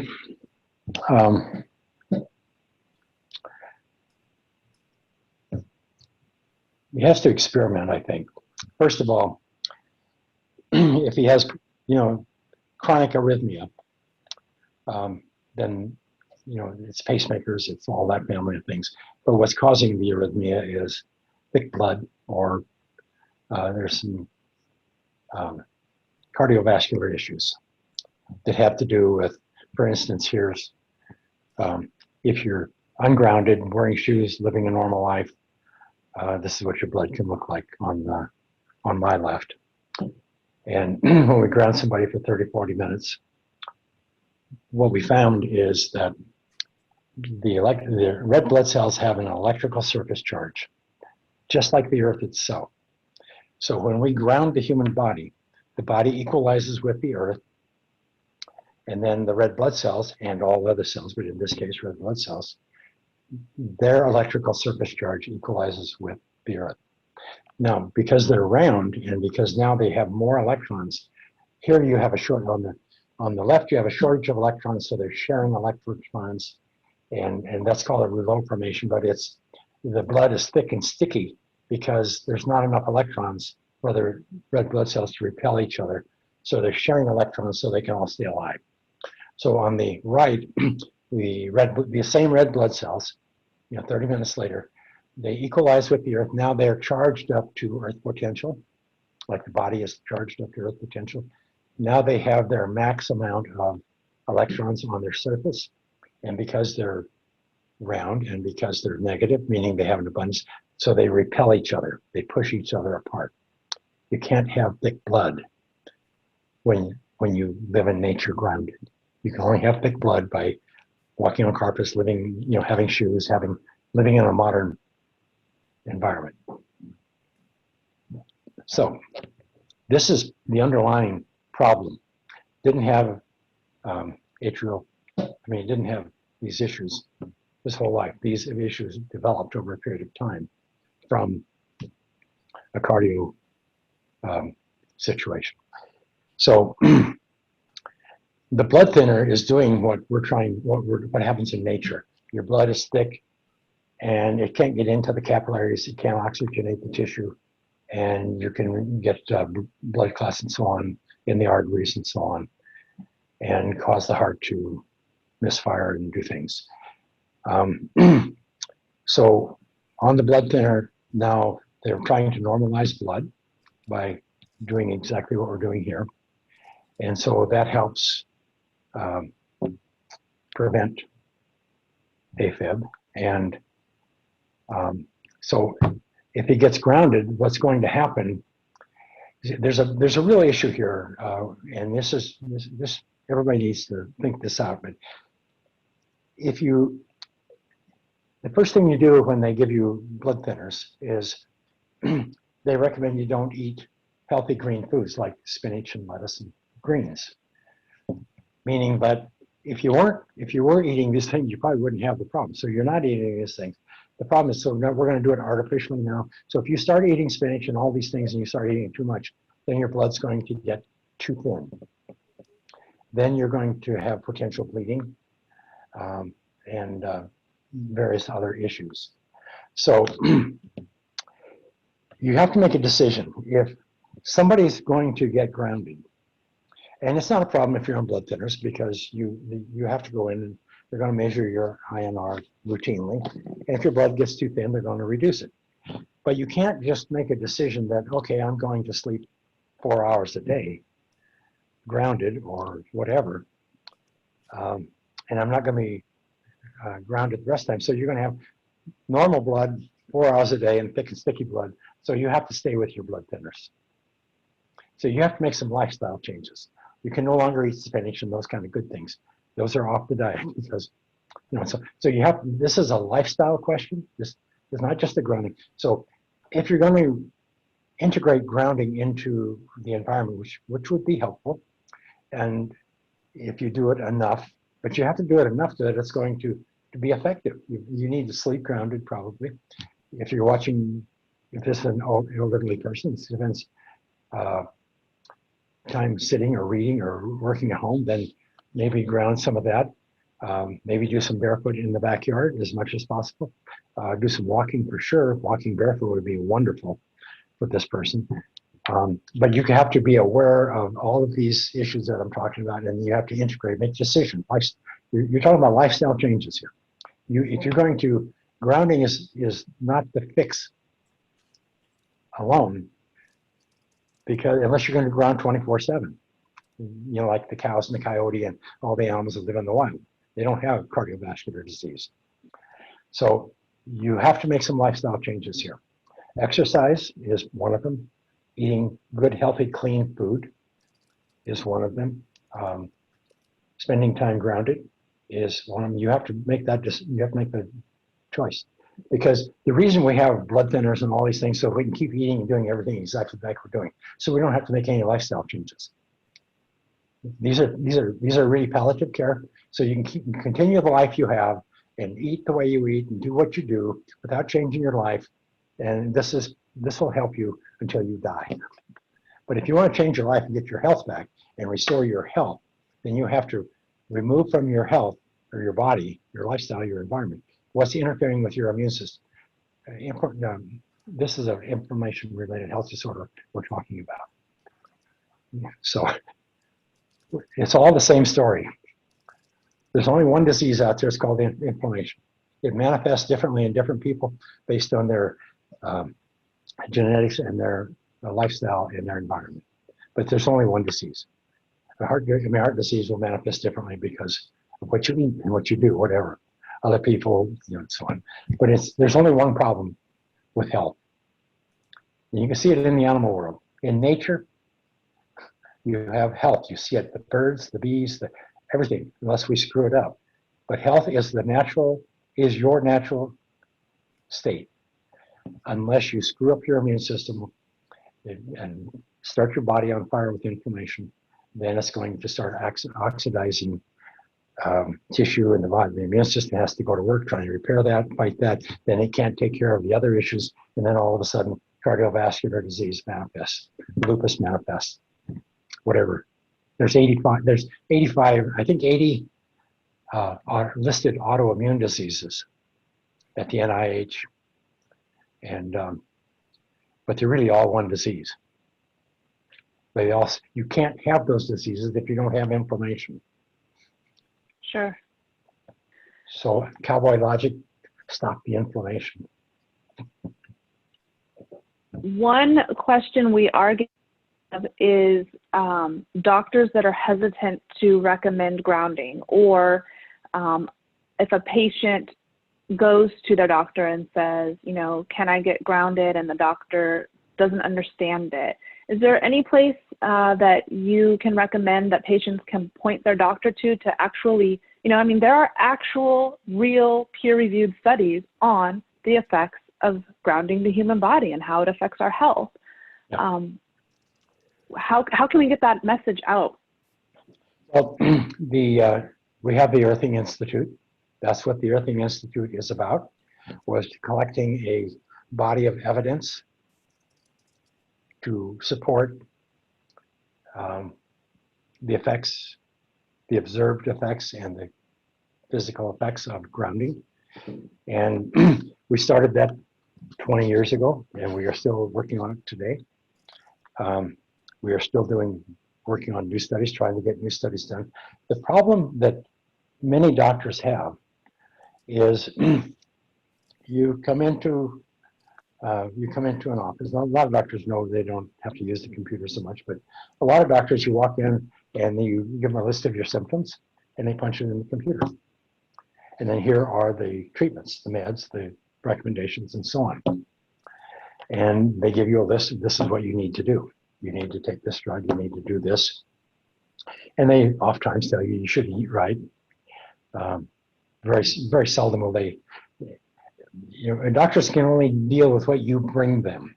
You have a problem, and what they do, they are trained that as a universe of humanity in the United States, this is the experience we have with this disease. This is how we treat it. This is how we get results, or this is, how we work. They can't visit with you about your lifestyle, about your living environment, about the stress in your home, about the food you eat, all of these things. All they can do is give you things that help you, that they know are going to reduce. They can give you a steroid. It's going to subdue the immune system, so the immune system isn't so aggressive.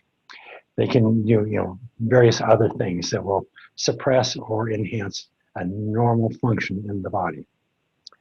As far as curing you, there's only one thing on planet Earth that can cure you. It's the immune system. You go to any scientist, any doctor knows what he's doing, anybody, any researcher, and that's a given. So that's why health claims are so controlled, because you can't make health claims, cure claims, because as an end result, as a doctor, you can help put a fire out, or you can do these things and help them cope with until they turn their life around and do something. But it's the immune system, taking the stress off the immune system, that allows the body to cure or to recover. So bring me back home, I'm sorry. Where can we point doctors to see? Okay, doctors. Okay, so we have all this, and I visit with doctors. I've worked with doctors forever, and a doctor typically he has to work within the confines of, he's a licensed doctor. He lives with the, he's a member of the AMA. There's protocol. This is what a doctor can do and a doctor can't do in order to maintain his license. And it's based on, this is what we do. This is as a universe, as a medical community, these are the issues, these are the things, these are the meds, these are everything that we have that we can support, that we know how to treat, we know how to do this. Now, alternative healthcare, or things outside of the box, that's what we have a lot of things showing up today, green medicine and so on. So the problem is, there is no single resource other than the Earthing Institute at this moment and personal experience. But even with good personal experience, doctors cannot recommend something that is not approved by the AMA. It's just the world we live in. The FDA, FTC. FTC is more, you have to support your claim, meaning you have to have evidence. If you're going to make a claim, you better have evidence supported, a body of credible evidence. That's what we're trying to do at the Institute and everything we do. The FDA is a little different, so there is no one place that you can send a doctor other than you can send them to the Institute. They can research studies. Nobody has time to read the Earthing book. Nobody has time to watch the Earthing movie. I mean, doctors don't. They really don't. They have 5 to 7 to 10 minutes per patient, and there's got to be an insurance code. Otherwise, we can't help you. So I'm not picking on doctors. I'm just saying this is the world we've created. So we have to live it. So health is not, health is something that you have to be your own doctor. You have to, when your body says, ouch, then you got to look around and see what's causing this. And you have to know that health is natural. You don't, if you have a health disorder, you bet, see a doctor, find out what's going on. But once you find out, then get on the internet, do whatever, and do research. Now, I'm not saying hocus pocus and all of the millions of junk they're selling on the internet, but go to Google and go to whoever, NIH or whoever, PubMed, so on, and pull down a few studies that are the most popular studies on the subject, and read them and learn. But it comes back to get up, go outdoors and get some sunshine, breathe some fresh air, get grounded, and clear the stress in your body, and stay grounded until the pain stops.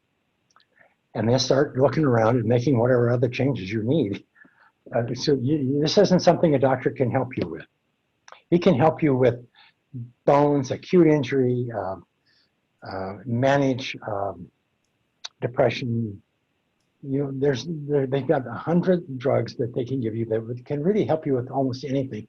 But they are, if you go on drugs, you have to be careful because they're dependent. I mean, you become dependent on them. You need to use them to keep you alive and get you where you got to go. But for your health, most people don't have time. Most people aren't going to go in. They're just going to rely on a doctor. Then you have to rely on what the doctor knows. And some doctors are going to recommend earthing, but a lot of them aren't. A lot of them can't. There's no insurance code for it, so that's not going to happen. I'm not answering this question right. I wish I could answer it better. But Well, it's a difficult situation a lot of people find themselves in that they, do their own research and they want to use grounding to help themselves, help their loved ones, but the doctors just don't have the knowledge, the time to research it. I think the best resource that we have is the Earthing Institute, right? And that's earthinginstitute.net is the website. Yeah. Oh yes, here it is on the slide. Yeah, that's just a few of them. But it's like that Time Inc. article that was up a minute ago. 204 was when that was published. They'd been working on that for 6-8 years. We've been working on grounding for at least 4. And when that article come out, it said the surprising link between inflammation and heart attacks, cancer, and whatever. Bottom line is, something's causing inflammation in our bodies. We don't know what it is. And there's 30,000 studies done every year trying to find out how to manage this inflammation.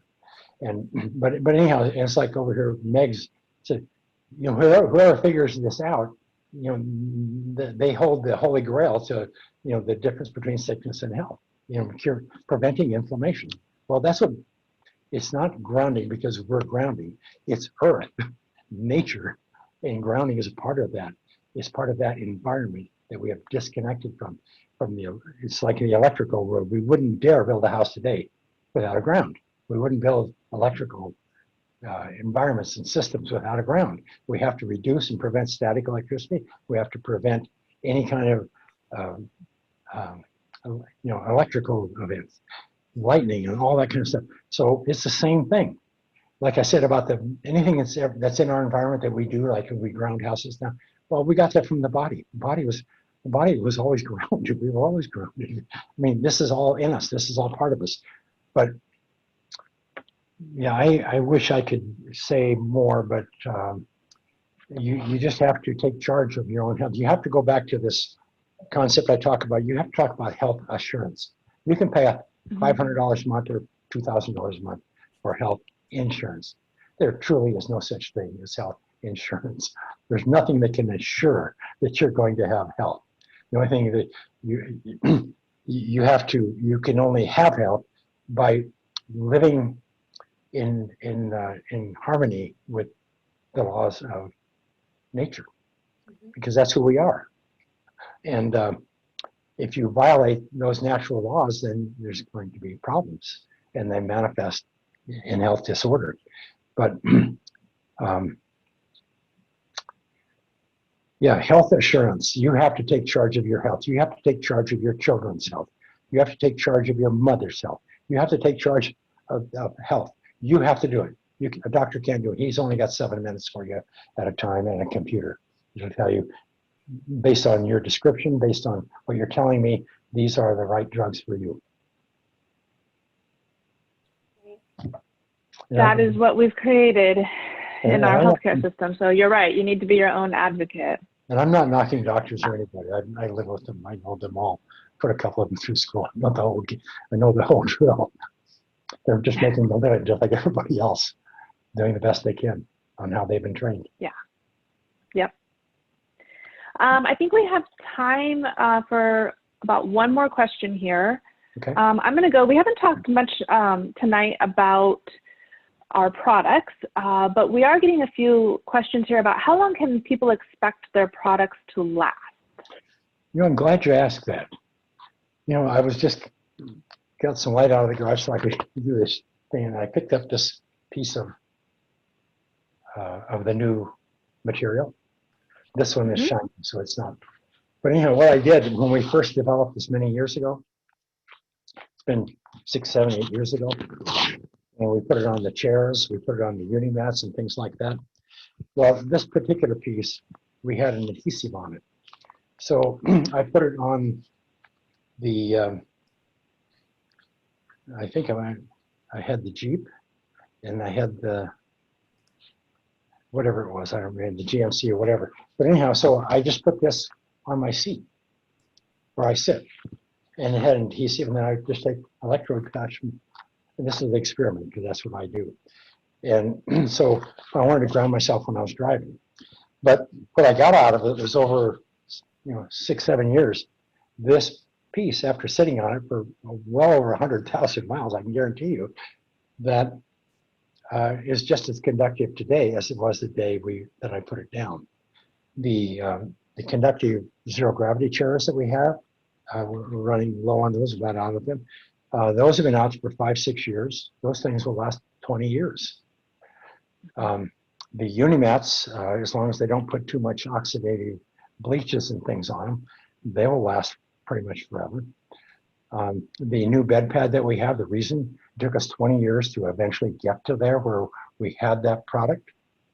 Then that product, it went through a lot of variations. One was we spent lots of time with silver, lots of companies that, where they fixed the silver problem, they fixed this, but the silver never held up. because and it has to do with body perspiration and the salts in the body oxidizing the silver. Just holding silver in the air, just hanging a piece of silver fabric in the air and on the wall, for a week versus on a roll. And you can take and look at it under the microscope. You can see the oxygen slowly begin to oxidize the silver, just like in your grandma's silver. If you touch the silverware, at least your thumbprint next day will turn black. It's the same thing. So anyhow, it took us forever to get here, and we have had so many variations. But anyhow, this new fabric, the latest generation, but we had one before, and it's good, and it'll last for many, many years, much outlast the silver 10-1.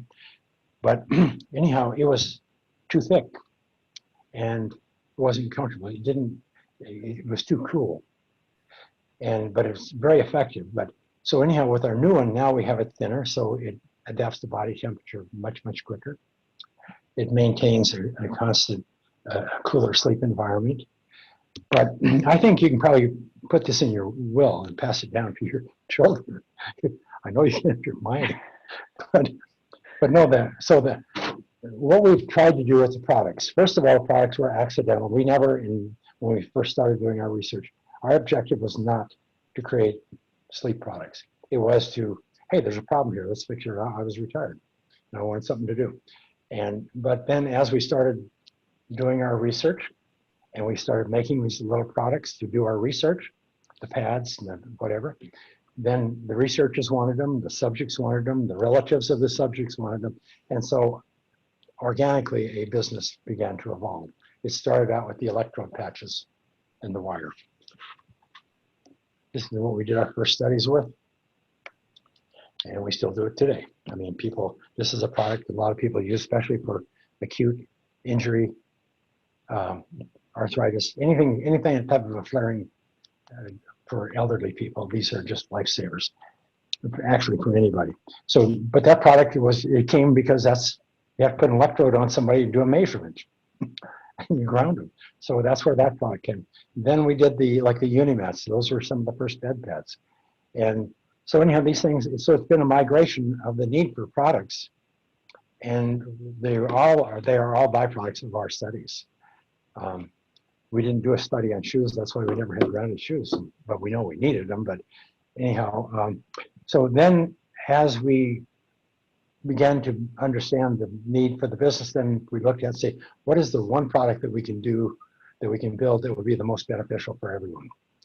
And we learned very quickly it was something they can sleep on for several reasons. One, it's the only time of the day that most people could be grounded, because they're up moving around, running around. Nobody's going to sit and be grounded, except for the women in offices and so on. So there's no way to ground anybody except during sleep. But second, the most important was there's no compliance issues. You don't have to do anything. Just put it on your bed one time, then lay down, go to sleep. You don't have to go see the doctor. You don't have to do this. You don't have to have a timetable. You don't have to do anything. So it was where you can do it, and the fact that you can do it without any additional work. Put it on your bed one time, and then it does all the work from there on. All you do is do what you normally do, go to bed. So that's how that came into being. So then we started out with, well, they wanted a sheet. And so we figured, well, how do we ground a sheet? How do we ground something? How do we make something that's conductive, that we can let people sleep on, that will hold up? This is millions and millions and millions of dollars worth of time and research on this. And it looks simple today, and we have hundreds of people every month that come along, new people from China that knock us off, and reinvent what we did. But they don't realize that they're reinventing the things that we discarded in our research studies, sometimes years ago. But anyhow, the point is, so our goal was to develop a product. First of all, it had to be functionally effective. The problem we have with the silver, it worked great, but it didn't last. For men who perspire a lot, sometimes it only lasts for a few weeks. And some of the women who sleep in a lot of pajamas and stuff would last for a year or two, but it didn't give us the same result sleeping directly on it, and so on. So there were problems all the way around there. So anyhow, then we eventually, we've worked with carbon, we've worked with stainless, and anything that's a conductive solid material like copper, stainless, whatever, you throw it in the wash one time and those fibers are so small they break up and they'll stick you like a little sticky, but they lose their conductivity quite quickly. So anytime you hear anybody or people are talking about that, they're nonsense, they don't know what they're doing. But so anyhow, we ended up creating the Unimat, which is that little 12 by 30-inch desk mat. We developed it for the desk because we used it in, that's how we used it in our studies. We borrowed it from the ESD industry, electrostatic discharge. They use grounding mats to work on chips and everything. So that's where this came from. And so we developed that product. Then we had to develop it so it was affordable and didn't have the odors and the off-gassing that a lot of that kind of stuff does. If I'm running long, tell me.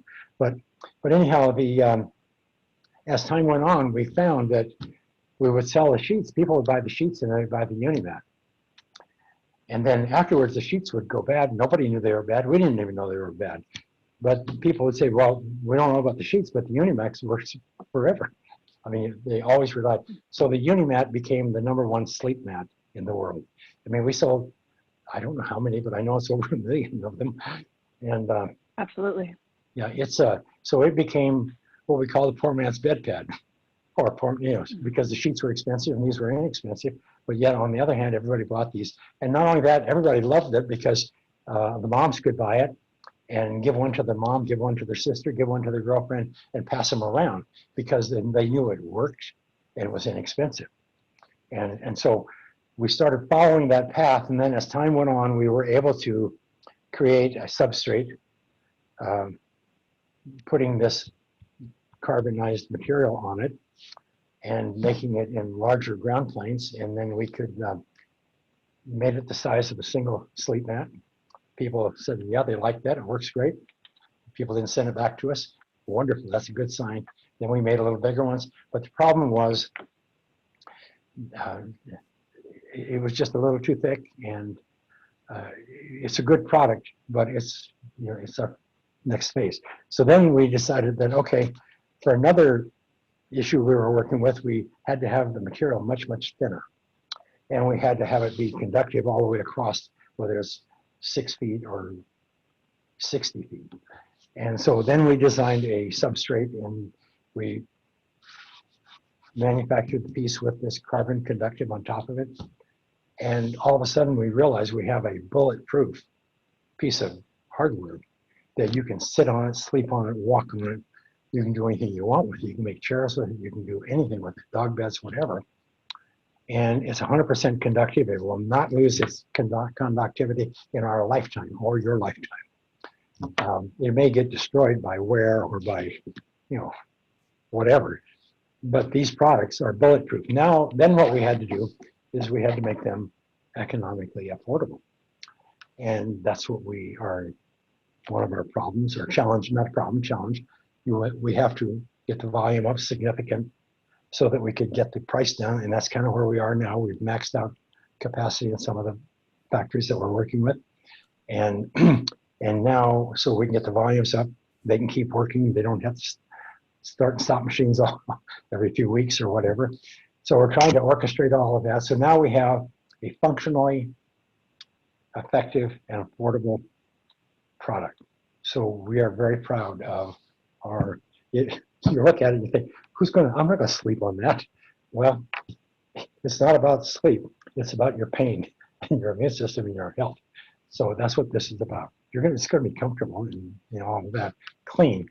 But the thing that you're coming out of, maybe it's a little too early to talk about it, but like the dog beds, we have those. They're clean, they're more hygienic because you're not gonna have the sloughing off of the dead skin and they build up the mites and all of those kind of things. And they're waterproof. So these are much healthier, cleaner for dogs, but this also goes for humans. The new bed pads that we have, they cover the entire mattress, mattress covers.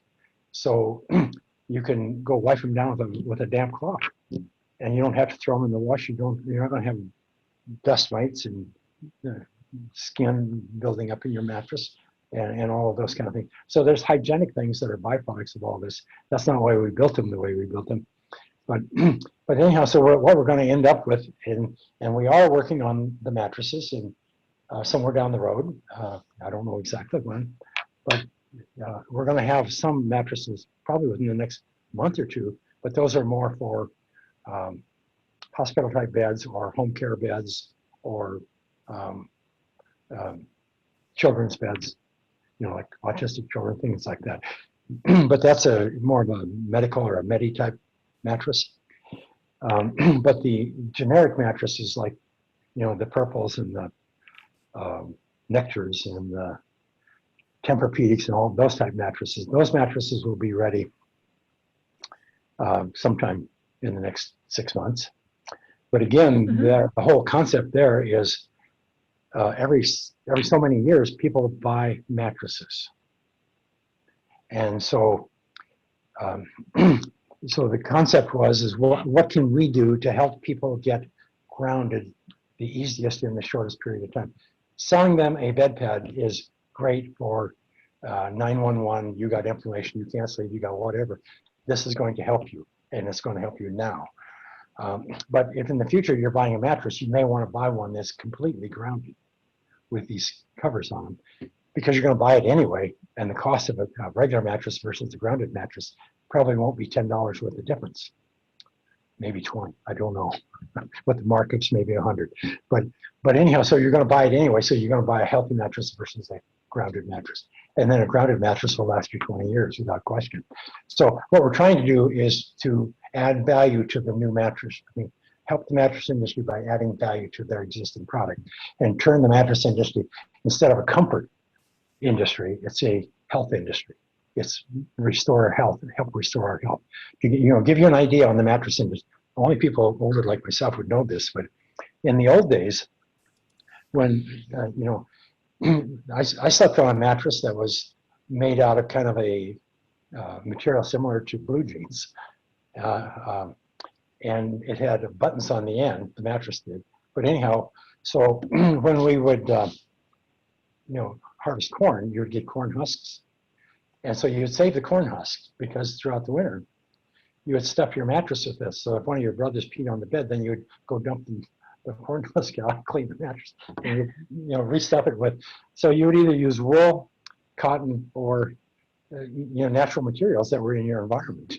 And ours, it was corn husk was the most popular one, and wool when we could afford it. But so anyhow, that's where it was in the 40s. Not for everybody. These are poor cowboy people in Montana. But anyhow, after the war, they started making metal springs. And so after the war stopped, they didn't have anything to do for those springs. So they said, well, let's go make mattresses out of them. So your spring mattress that you have today is a byproduct of World War II, of the manufacturing capacity of World War II. So then they started putting wool or cotton or whatever over a handful of springs and putting the same heavy mattress cover material on top of them. That was your mattress. Some of those mattresses probably still be around today because they can't go bad. And then slowly they started, you had hard springs, medium springs, soft springs. Then they came along with foams somewhere in the late 60s, mid 60s, late 60s. And then they started putting different kind of layers of foam and comfort in the mattresses. So the mattresses were more comfortable. Before, they were always firm or medium firm. That's what they always told you. And more like the earth, would be firm. And so, but as time went on, people wanted softer and softer mattresses. And we have a chart that shows the growth of diabetes and shoes, the modern shoes, if you can bring it up. But anyhow, so what's happened is over the last 60 years, the mattresses are getting softer and softer. Eventually, we came along with the Tempur-Pedic, which was the foam mattress that came out in the late 90s. But here you have from 1950 to, whatever year, 210 or something like that. Here you show the growth of leather-soled shoes, but you can also use this same chart. And I told Gaetan we have to do this. We have to go in and look at the growth of foam mattresses and add them in here, our comfort mattresses, and show the curve away from firm mattresses.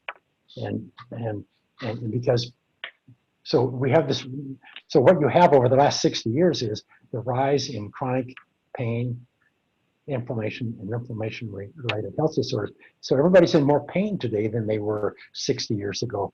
So you have to make the mattresses more comfortable so they don't hurt as much.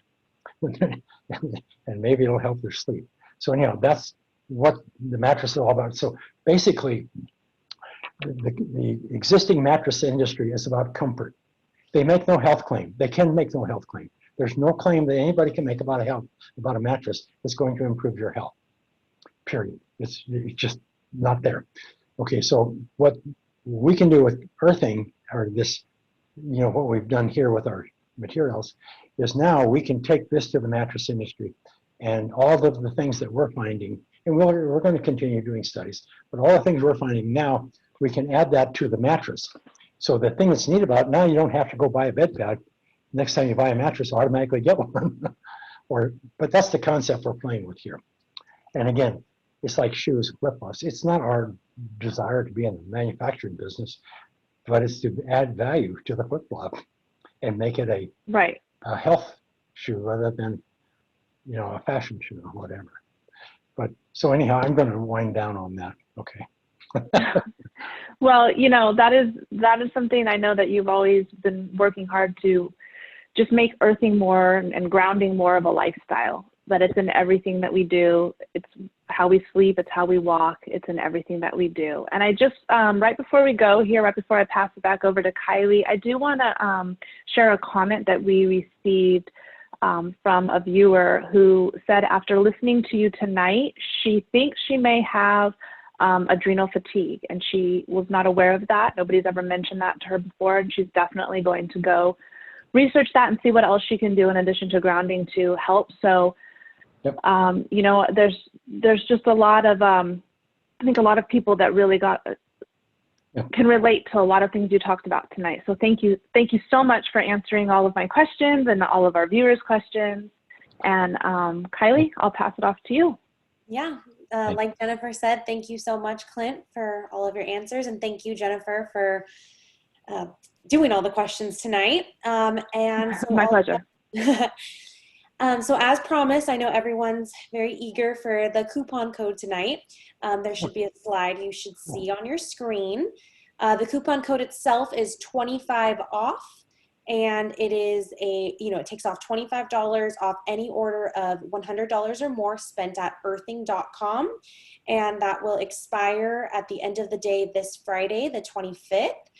And just as always, if you have a burning or urgent question that we have not yet addressed, please feel free to send it over to our customer service team at help@earthing.com.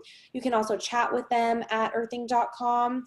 And you can also call us at 888-223-8454. And that phone number once more is 888-223-8454. Another great way to keep up with the latest earthing news and updates is by signing up for our newsletter, which can be found at the bottom of earthing.com. And of course, by following us on social media. And last but not least, we mentioned this at the beginning, but for anyone that didn't hear, our most recent webinar was just posted, and all of our other webinars with Clint are available on our YouTube channel. So those are really great resources to listen to, see everything else, all the different topics that Clint has covered in past webinars.